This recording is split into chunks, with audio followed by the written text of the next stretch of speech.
presented by Bullet Music Rajdhani।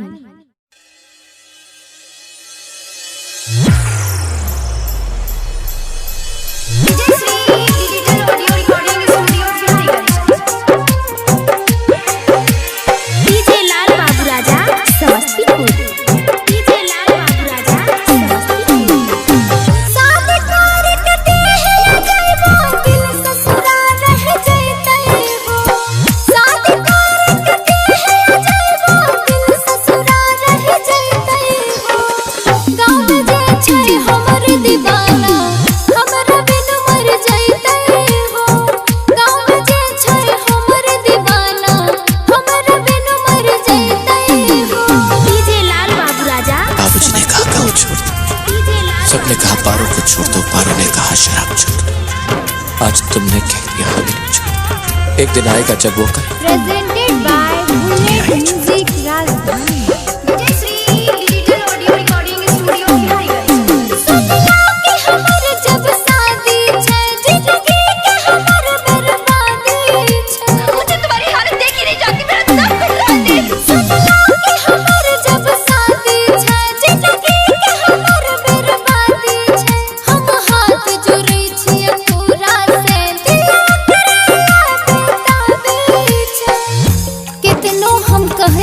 घर के लोग से हमर बात कोई नहीं बुझे छे, अब हम केकरा कहिए।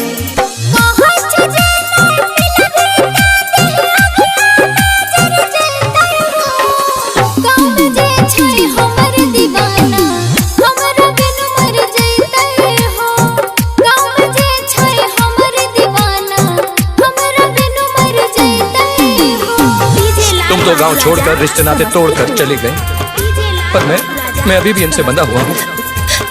और तुम्हारी यादें मेरे दामन से। ये क्या है? चंद सिक्के, 3 रुपए, जिससे सिर्फ यादें खरीदी जा सकती है। ये तो मेरे हैं, तुम चोर।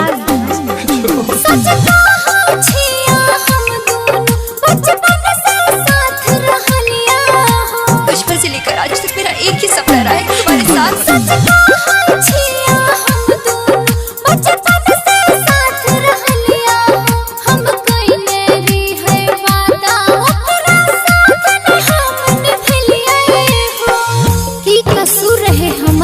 जे जुदा कलो हमर जान से। अगर यह रहा अरमान तो जान निकाल लियो हमर प्राण से।